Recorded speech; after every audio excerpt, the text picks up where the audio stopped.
ஆதாரத்தையே தர 20 லட்சமா சார்? அது கூட அது உங்கள் கர்ப்பத்தை கலைக்கு 20 லட்சம் ஆகுமா சார்? ஒன்றும் அவ்வளோ பெரிய ஹாஸ்பிட்டலா? என்ன அவ்வளோ பெரிய ஹாஸ்பிட்டலாக இருந்தால் கூட ஒரு கர்ப்பத்தை கலைக்கிறதுக்கு இன்னும் வந்து பார்த்தீங்கன்னா 20 லட்சம் ஆகும். பயமாக இருக்குது. இப்போ இணையத்தை ஓப்பன் பண்ணல பயமாக இருக்குது. அவன் என்ன சொல்கிறதுன்னா ஈராவுடைய அப்பா டாக்டரு, இது ஈராவுடைய அப்பா டாக்டரு, அவர் தான் அந்த ஆப்ரேஷனே பண்ணார். இந்த மாதிரி லட்சத்தை தான் எப்படி சார்? இது மாதிரி கேள்விப்பட்டதே இல்லை எங்கேயுமே. ஒரு அரசு சினிமாவில் டூப் போட்டு பார்த்துருக்குறேன் சார், சினிமாவில் டூப் போட்டுறேன். ஆனால் அரசியல் டூப் போட்டது முதல்ல இவனை தான் இப்போ தான் பார்க்குறோம். எங்கள் தலைவர் 1/2 மணி நேரம் என்கிட்ட அரசியல் ரீதியாக டிஸ்கஸ் பண்ணாருன்றான். ஆனால் வந்து பார்த்தா அவன் நின்னதே வந்து பார்த்தீங்கன்னா வந்து விஜய் இல்லைன்றானுங்க, டூப் பண்ணுறானுங்க. எனக்கு டவுட்டு தான் இருந்துச்சு ஆனால் பார்க்கும்போதே. ஏன்னா விக்கு எதனால் மாறுது நீங்கள் கவனிச்சிங்களா? நீங்கள் ஒரு கணவனை வந்து ஒரு உச்சகட்ட கோபத்தில் வீழ்த்தணும்னு முடிவு பண்ணிட்டாங்கன்னா கணவன் வந்து தாங்கவே முடியாது. காரணம் என்னன்னா அந்த அளவுக்கு வந்து இவனுடைய வந்து தனிப்பட்ட விஷயங்கள் அத்தனையுமே அவங்க தெரிஞ்சு வச்சுருப்பாங்க. ஒரு பெண்ணால் வீழ்ந்த எத்தனையோ சாம்ராஜ்யங்கள் இருக்குது சார், எத்தனையோ சாம்ராஜ்யம் இருக்குது. ஒரு பெண்ணால் வீழ்ந்த சாம்ராஜ்யம். இன்றைக்கி இவன் ராஜ்யம் என்னாச்சு பார்த்தீங்களா? இவன் சாம்ராஜ்யம்லாம் கிடையாது, வெறும் ராஜ்யம்தான்.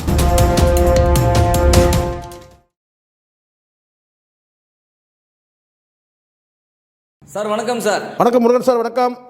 சமீபத்தில் ஒரு இஷ்யூ பயங்கரமாக ஓடிங்குது. என்னன்னா ஒரு பக்கம் த்ரிஷா கர்ப்பமாக இருக்காங்க. அவங்க வந்து இது கலைப்பு செய்து இல்லை சார். கர்ப்பமாக இருக்குன்னு சொன்னால் கூட பரவாயில்ல, த்ரிஷா நாய் கர்ப்பமாக இருக்குன்னு சொன்னால் கூட பரவாயில்ல, த்ரிஷாவே கர்ப்பமாக இருக்குன்னு சொன்னீங்களா சார்? நியாயமா சார்? இல்லை சார், சமூக இப்படிலாம் போட்டுருக்கேன் சார். பாருங்க, அப்பாவா பொல்லாது சரி கிடையாது. கேளுங்க, அப்படி உங்களுக்கு எவிடன்ஸ் வேணும்னா நான் ஆதாரத்தோட டிரான்சாக்ஷனோட போட ரெடின்னு ஒருத்தன் போட்டுருக்காங்க. அது என்னது ஒன்று நான் கூட படித்தேன் சார். அது எப்படி? அது ஒன்றும் புரியவே இல்லை. ஆதாரத்தையே தர 20 லட்சமா சார்? அது கூட அது உங்கள் கர்ப்பத்தை கலைக்கு 20 லட்சம் ஆகுமா சார்? ஒன்றும் அவ்வளோ பெரிய ஹாஸ்பிட்டலா? என்ன அவ்வளோ பெரிய ஹாஸ்பிட்டலாக இருந்தால் கூட ஒரு கர்ப்பத்தை கலைக்கிறதுக்கு இன்னும் வந்து பார்த்தீங்கன்னா வந்து 20 லட்சம் ஆகும். இங்கே சர்வசாதாரணமாக ஆட்சியை கலைச்சிட்டு போயிடுறானுங்க.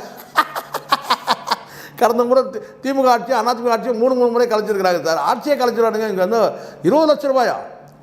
எனக்கு ஆச்சரியமாக இருக்குது. 20 லட்ச ரூபாய் கர்ப்பத்தை கலைச்சி 20 லட்ச ரூபாய் எதுக்கு சார்? எனக்கு புரியவே இல்லை. எனக்கு ஒரு உண்மைதானா இது?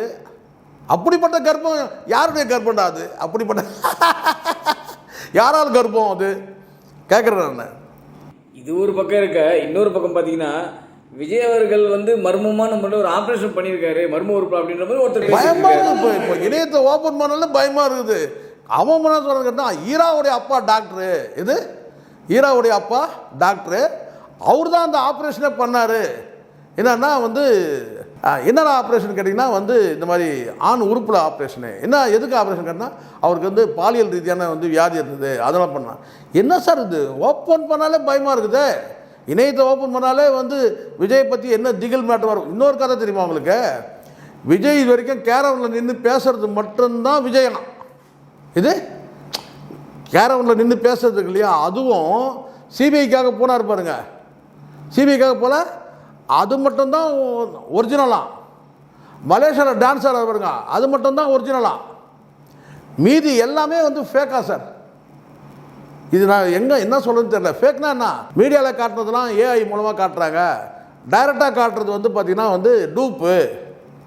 வீடியோவில் பார்த்தீங்கன்னா அது ஏஐ அப்படின்னு சொல்கிறாங்க. இந்த ஒரு கொடுமை என்ன தெரியுங்களா? இந்த இவனுங்கெல்லாம் போயிட்டு ஃபோட்டோ எடுத்தானுங்கள பக்கத்தில் நின்று கட்சியில் சேர்ந்துக்கிறேன்னு சொல்லிட்டு, அதெல்லாம் டூப்பா சார்? எவ்வளோ பெரிய கொடுமை பாருங்கள். அது அவனுக்கு பெருமையாக சொல்லி காட்டுகிறானுங்க. இது என்னன்னு கேட்டால் எங்கள் தலைவரோட போய் ஃபோட்டோ எடுத்துட்டு இந்த கட்சியில் போய் சேர்ந்தானுங்க பாருங்கள். இந்த வெண்ணை வெட்டிங்களாம், அந்த மீடியாவில் பேசக்கூடிய நபர்கள்லாம் கடைசியில் அதெல்லாம் இந்த ஃபெலிக்ஸ் ஜெரால்டு கூட இருக்கிறது கூட பார்த்தீங்கன்னா டூப் தானே சார்? இப்போ சொல்கிறாங்க இன்றைக்கி காலையில். அப்போ எதுலாம் ஒரிஜினல் கேட்டால் கேரளில் நின்று பேசுகிறார் பார்த்தீங்களா, அது ஒரிஜினல். அது ஒரிஜினல். சிபிஐ கிட்ட போகிறார் பாருங்க, அது ஒரிஜினல். மீதி எல்லாம் வந்து பார்த்தீங்கன்னா வந்து வீடியோவில் வந்துச்சுன்னா அது ஏஐ. இந்த சிலைக்கு மாலை போடுறது இந்த மாதிரி வந்துச்சுன்னா அது ஏஐ. மற்றபடி டைரெக்டாக இது காட்டுறது இது எல்லாமே வந்து பார்த்தீங்கன்னா சார் டைரெக்டாக இந்த கொடி இந்த கூட போகிறாங்கல்ல, மீடியாவிலேருந்து போய் போட்டோ இருக்கிறாங்கல்ல ஆதரவாளர்கள் சொல்லிட்டு, அது எல்லாமே வந்து பார்த்தீங்கன்னா டூப்பான் சார். விஜயே கிடையாது, டூப்பான் அது. அதனால் தான் யார்கிட்டையும் ஒரு வார்த்தை கூட பேசாமல் அனுப்பிச்சிடுறது, நின்று போட்டோ எடுத்து அப்படி அனுப்பிச்சிடுறது. இந்த மாதிரி லட்சத்தில் இருந்தால் எப்படி சார்? இது மாதிரி கேள்விப்பட்டதே இல்லை எங்கேயுமே. ஒரு அரசு சினிமாவில் டூப் போட்டு பார்த்துருக்குறேன் சார், சினிமாவில் டூப் போட்டுறான். ஆனால் அரசியல் டூப் போட்டது முதல்ல இவனை தான் இப்போ தான் பார்க்குறோம். இல்லை சார், அந்த செய்தியும் சொல்கிறாங்க. ஏன்னா பாதி இடங்களில் வர்றது விஜயே கிடையாதான், யாரும் செட் பண்ணியிருக்காங்க விஜய் சார். மாதிரியே. அதுதான் சார், இது அதிர்ச்சியாக இருக்குது சார். என்ன முழுக்க முழுக்க அதிர்ச்சியான விஷயமா இருக்குது. என்னடா இது இப்படி கூட நடக்குமான்னு. ஃபோட்டோவில் வரதெல்லாம் ஏஐ சார்னாங்க. நேரடியாக வந்து இப்போ தற்கொலைக்கெல்லாம் போய் கூட நின்று ஃபோட்டோ எடுத்துக்கிறானுங்கல்ல, இந்த கட்சியில் போய் சேர்றோன்னு சொல்லிட்டு, அது எல்லாமே வந்து டூப் தானா. அரேஞ்ச்மெண்ட் எல்லாம் ஜெகதீஷ் தான் பண்ணுறான். இப்போது எதுதான் ஒரிஜினல் கேட்டால் கேரவன் நின்று பேசுகிறாரு, அது ஒரிஜினல். சிபிஐ கிட்ட போகிற பாருங்க, அது ஒரிஜினல். இது ரெண்டு தவிர இது எல்லாமே வந்து பார்த்தீங்கன்னா வந்து ஏஐன்றானுங்க. ஃபோட்டோ வந்துச்சுன்னா ஃபோட்டோ வீடியோவில் வந்து அது ஏஐ, நேரடியாக வந்துச்சுன்னா அது டூப். இந்த லட்சத்தை நாம் என்ன சொல்கிறதுன்னு தெரில, எனக்கே தெரியல. இது கேட்டால் பொய் சொல்கிறேன்னு வானுங்க நம்மளை. ஆனால் உண்மை. ஆனால் எனக்கு ஒரு விஷயம் மட்டும் தெரிஞ்சிச்சு, டவுட்டாக இருந்தது. இந்த தலைவர்களுக்கு ஃபோட்டோ போட்டு ஒரு இந்த தலைவர்களுக்கு மாலை போட்டு ஒரு ஃபோட்டோ வெளியிடுவாங்க தெரியுமா, அது நல்லா உத்து நோக்கும்போது நமக்கு தெரிஞ்சிச்சு இது வந்து ஃபேக்கு. இது வந்து சிஸ்டமில் தெரிஞ்சிச்சு. இதுக்கு வந்து நம்ம அந்த சிஸ்டம் ஒர்க் பண்ணுறது தெரியல சார் நமக்கு.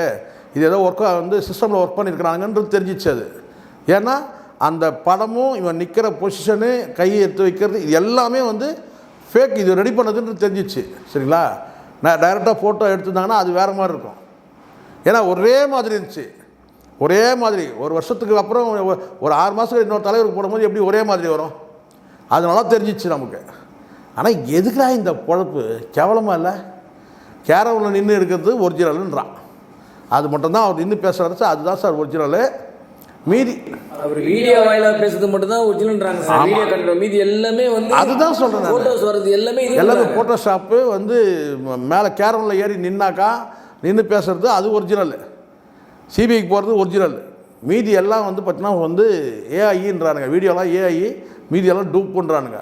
அடப்பாங்க, இவங்க டூப்பில் நின்று இவனுக்கு ஃபோட்டோ எடுத்துகிட்டு வந்துட்டு இங்கே நம்மக்கிட்ட ஓட்டு இருக்குது பாருங்க. இங்கே வீடியோவில் எங்கள் தலைவர் எங்கிட்ட அரசியல் சம்மந்தமாக 1/2 மணி நேரம் டிஸ்கஸ் பண்ணார். எங்கள் தலைவர் 1/2 மணி நேரம் என்கிட்ட அரசியல் ரீதியாக டிஸ்கஸ் பண்ணாருன்றான். ஆனால் வந்து பார்த்தீங்கன்னா அவன் நின்னதே வந்து பார்த்தீங்கன்னா வந்து விஜய் இல்லைன்றானுங்க, டூப் பண்ணுறானுங்க. எனக்கு டவுட்டு தான் இருந்துச்சு ஆனால் பார்க்கும்போதே. ஏன்னா விக்கு எதனால் மாறுது நீங்கள் கவனிச்சிங்களா? நீங்கள் விக்கு எதனால் மாறுது? என்ன சார் வந்து தொப்பி ஒன்றா சொல்ல சார், கலர் கலராக தொப்பி வச்சுக்கலாம் சார். விக்கு கூட சார் டிசைனாக வச்சு பாருங்க. அப்போ எனக்கு டவுட்டு தான் இது. இன்னொரு விஷயம் என்னென்னா சார், பழைய நடிகையிலிருந்து பல நடிகைகளை வந்து ஏமாத்திருக்கின்ற மாதிரி செய்தி இப்போ ஒவ்வொரு ஜேர்னலிஸ்ட்டும் வெளியிடுறாங்க. குறிப்பாக சங்கவி எல்லாம் வந்து ரொம்ப ஏமாத்திருக்காரு. சங்கவி வீட்டிலே தான் இருப்பாரா இவர் அப்படின்ற மாதிரிலாம் பேசுறாங்க. ஆமாம் ஆமாம். இப்போ இவர் வண்டவாளங்கள் எல்லாம் தண்டவாளத்தை எல்லாம் வண்டவாளதாக்கிட்டு இருக்காங்க. இப்போ ஒவ்வொரு ஒரு உண்மையும் வருது பாருங்க, தாறுமாறாக இருக்குது உண்மைகள். நிஜமாக தான். என்னடா இப்படி கூட இருப்பானடா ஒரு தலைவன், இவன் ஒரு தலைவனடா இவன் முதல்ல, அப்படி தான் இருக்குது. அதை விட ஒரு கொடுமை என்ன தெரியுமா? இந்த வீடியோ பார்க்குறவங்க அத்தனை பேருக்கு தெரியும். ஒருத்தன் பேசுகிறான் பாருங்க, அவன் யாருன்னு கூட தெரியல எனக்கு. அவன் சொல்கிறான், அம்பேத்கர் இந்த உலகத்துக்கு தெரிய வச்சவரே தமிழ்நாட்டுக்கு தெரிய வச்சவரே எங்கள் தலைவர் தான்டா. அம்பேத்கர் யார் தெரியுமாடா அவங்களுக்கு?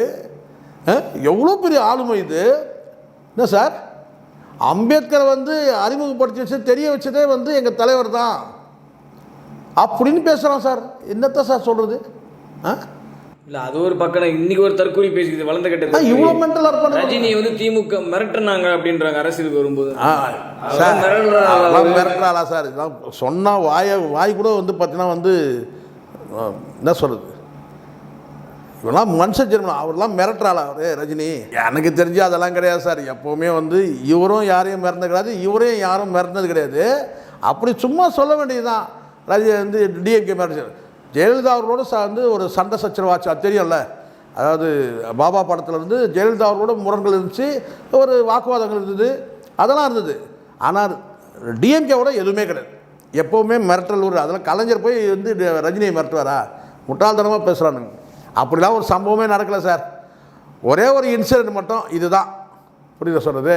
எப்போவுமே ஒரே சம்பவம், ஒரே தலைவர்கிட்ட சண்டைனா அது ஜெயலலிதா கிட்ட. 2001 அது கூட அவருடைய வாகனத்தை வழிமறிக்கிறாங்க. அந்த வாகனத்தை வழிமறிக்கும் போது அப்போ ஒரு மோதல் ஆகுது. அது காரணம் கேட்டால் பாட்ஷா படத்தில் அவர் ஸ்டேஜில் பேசின வசனங்களை வச்சு அவருடைய வாகனத்தை தடுத்து நிறுத்துகிறாங்க. அப்போ டிராஃபிக் அப்போ என்ன செய்யறாருன்னா இறங்கி போய் பெட்டி கடையிலே ஏதோ சிகரெட் ஏதோ பற்ற வைக்கிறாரு. அப்போ அந்த இடத்துல வந்து ஒரே டிராஃபிக் ஆகிட்டு ஒரே இதுவாகிடும். அது ஒன்று தான் சம்பவம் தான் தர. அதுக்கப்புறம் ஒரு காலகட்டத்துக்கு பிறகு அரசியல் மனமாச்சரியங்கள்லாம் கறந்து அதுக்கப்புறம் ஒரே ஸ்டேஜ்லேயே உட்காந்துருக்காங்க 2 பேருமே. அதெல்லாம் நடந்திருக்கு. ஸோ இதெல்லாம் வந்து ஒருபோதும் கலைஞரோட வந்து பார்த்தீங்கன்னா டிஎம்கோ மிரட்டுறதோ அதெல்லாம் கிடையவே கிடையாது. எனக்கு தெரிஞ்சு அந்த மாதிரி சம்பவமே கிடையாது. இப்போதைக்கு இவங்க எடுத்து விட்றது ஏற்றி விட்றது ஏதாச்சும் புதுசாக ஏதாவது சொல்லணுமேன்றதுக்காக அந்த மாதிரி சம்பவம்லாம் இருக்கிற. அவரும் வந்து யாரும் மிரட்டுற அளவுக்கு அவரும் வச்சுக்க மாட்டார். அவர் யாரும் மிரட்டவும் முடியாது. இப்போ என்னன்னா சங்கீதா கிட்ட வந்து பல ஆதாரங்கள் இருக்கான். என்ன ஆதாரங்கள்னா விஜய் வந்து அடுத்த நடிகர் வளர்ச்சியை தடுப்பதற்காக இந்த அமைப்பு ஒன்று வச்சு நடத்திட்டு இருக்கிறது தெரியும். இதெல்லாம் வச்சு என்னென்ன சூழ்ச்சிகள்லாம் பண்ணியிருக்காரு. இந்த மாதிரி பல ஆதாரங்கள் வந்து சங்கீதாவிடம் இருக்கான். ஆதாரம் பல நடிகைகள் வீட்டுக்கு வந்த ஆதாரமும் சங்கீதாவிடம். ஒன்று நிலச்சிக்க, ஒரு மனைவி வந்து ஒரு கணவனை வந்து ஒரு உச்சக்கட்ட கோபத்தில் வீழ்த்தணும்னு முடிவு பண்ணிட்டாங்கன்னா கணவன் வந்து தாங்கவே முடியாது. காரணம் என்னன்னா அந்த அளவுக்கு வந்து இவனுடைய வந்து தனிப்பட்ட விஷயங்களை அத்தனையுமே அவங்க தெரிஞ்சு வச்சுருப்பாங்க. அப்போ நீ இந்த இடத்துல வந்து ஒர்த்து இல்லைன்னு நீ சொன்னல, அந்த வார்த்தையை மட்டும் பாருங்கள். ஒர்த்து இல்லைன்னு சொல்ல அவங்க ஒர்த்துன்னு காட்டிட்டாங்கன்னு வச்சுங்க, என்ன ஆகும்? நீ பண்ண அத்தனை சதித்திட்டங்களையும் வெளியே கொட்டுவாங்க. அப்போ என்ன ஆகும்? டோட்டலாக நீ டேமேஜ் ஆகிடுவா, அவ்வளோதான். அதனால தான் வார்த்தையை விடக்கூடாதுன்னு சொல்கிறது. ஒர்த்து இல்லை, அது இல்லை, இது இல்லை. 1000 பெண்கள் மத்தியில் தன் மனைவியை சொல்கிற ஒர்த்து இல்லைன்னு சொல்லிட்டு தப்பு இல்லையே சார் அது? ஸோ இதெல்லாம் வந்து அப்போ அவங்க சொல்ல தானே செய்வாங்க. நீ யாரெல்லாம் வந்து அண்டர் கிரவுண்ட் வேலை பண்ணியிருக்கிற, யாரெல்லாம் நீ பண்ணியிருக்கிற, யாரெல்லாம் நீ வீழ்த்தணும்னு வந்து வீழ்த்தியிருக்கிற. ஸோ இதெல்லாம் வந்து அதான் இப்போ இதெல்லாம் எடுத்தால் அப்படியே பெருசாக இதுவாகும். எப்பயுமே வார்த்தை அவன் தான் சார் சொல்கிறேன். மனமாச்சம் ஏற்படுச்சா ஒருத்தர் பேசாமல் பிரிஞ்சிருங்க. ஆனால் ஒருத்தர் நான் பார் உன்னை என்ன பண்ணுறேன், நீ பார் என்ன பண்ணுற, இதுதான் வரக்கூடாது. இந்த வார்த்தையே வரக்கூடாது. நான் உன்னை என்ன பண்ணுறேன், நீ என்ன பண்ணுற, அந்த மாதிரி பேச்சே இருக்கக்கூடாது. அதுதான் தவறான விஷயம். அது நான் என்னால் அது வந்து அது மட்டும் நான் சொல்வேன். யாராக இருந்தாலும் சரி கேட்டால் வந்து ஒருத்தர் விட்டுக்குது. எனக்கு தெரிஞ்ச வரைக்கும் சங்கீதா அவர்கள் பொறுத்த வரைக்கும் அவங்க நியாயமாக தான் நடந்துக்கிறாங்க. இவனுங்க பண்ண வேலை தான் வார் ரூம் வச்சு வந்து இந்த ஊடக பொறுக்கிகளை வச்சுக்கிட்டு இது பண்ணலாமா? தப்பு இல்லையா? ஒரு குடும்ப பெண்ணப்பட்ட வந்து ஐட்டம்னு போடுறது எவ்வளோ மோசமாக இருக்குது தெரியுமா? சில பேர் எனக்கு தகவல் அனுப்புகிறாங்க. இந்த மாதிரி கேவலத்தை எவனும் செஞ்சது கிடையாது. எந்த நடிகரும் எந்த மனிதனும் எந்த புருஷனும் செஞ்சது கிடையாது. தன் மனைவியே வந்து பார்த்தீங்கன்னா இவ்வளோ கேவலப்படுத்தி போடுறான்னா இவன் எப்படிப்பட்ட ஸ்டாட்டிஸ்ட்டு, இவங்ககிட்ட எப்படி 24 வருஷம் வாழ்ந்தாங்கன்றது ரகசியமாக இருக்குது. உண்மையிலே புரியாத புதிராக இருக்குது. இவெல்லாம் இவ்வளோ கேவலமானவங்ககிட்ட வந்து பார்த்தீங்கன்னா எந்த சூழ்நிலையும் மனைவி விட்டு கொடுக்குறாரு சார். ஆனால் இவன் வந்து பார்த்தா மனைவியே நீங்கள் வாரணும் வச்சு நீங்கள் வந்து தரம் தாழ்த்தி போடுறான்னா என்ன அர்த்தம்? இவன் கேடு கட்டவன்னு அர்த்தம். இல்லை சார், இந்த விவாகரத்து விஷயம் அதான் கேஸ் வர்றதுக்கு முன்னாடியே இன்னும் பல உண்மைகள் வெளிச்சம் போட்டு காட்டுவாங்க. ஆமாம் சார். இப்போ எவ்வளோ பேரை மிரட்டியிருக்கான் உருட்டியிருக்கான்றது டீட்டெயிலாக அவங்களுக்கு தெரியல சார். சொல்லுங்கள், எவ்வளோ பேருக்கு நான் இது வந்து இந்த நிமிஷம் வரைக்கும் அஜித் வந்து பெருந்தன்மையாக போகிறாரு. இதே கொரோனா பீரியடில் வந்து கனடாவில் மாட்டிக்கிட்டான் தம்பி ஜேசன் சஞ்சய். அப்போ உடனே என்ன பண்ணார், அவருடைய மேற்பார்வையில் அவர் வந்து அங்கேருந்து ஃபோன் போட்டு ஆளுங்களை கம்யூனிகேட் பண்ணி வர வச்சார். காரணம் அவர் கார் ரேஸ் செய்கிறதுனால பல நண்பர்கள் தெரியும். அவங்க மூலமாக வந்து பையனை சேஃபாக கொண்டு வந்து சேர்த்தார் ஜேசன் சஞ்சயை, தெரியுமா? ஸோ இதெல்லாம் வந்து எவ்வளோ வந்து சங்கீதாவை பேச வைக்கிறாங்களோ அவ்வளோ ஆகும். இவ்வளோ தான் ஆபத்து. யாருக்கு? விஜய்க்கு தான் ஆபத்து. எவ்வளோக்கெவ்வளோ பேச வைக்கிறீங்களோ அது தப்பு இல்லையா? அது அவங்க தான் அவங்க ரசிகை குஞ்சுமணிகள் தான் சொல்லிட்டாங்களே, எத்தனை வேணா வச்சுக்கிட்டேன் அவருன்றாங்க. யாரோட வச்சுக்கிட்டேன் சார். எனக்கு இந்த நிமிஷத்துக்கு புரியல ஆனந்த் சார், எனக்கு புரியவே இல்லை. எனக்கு என்னன்னா இவன் வந்து ஒரு பெரிய கல்ட்டு சார். இவன் வந்து பார்த்தீங்கன்னா இவனுக்கு வந்து எவ்வளோ நடிகைகள் இருக்கிறாங்க.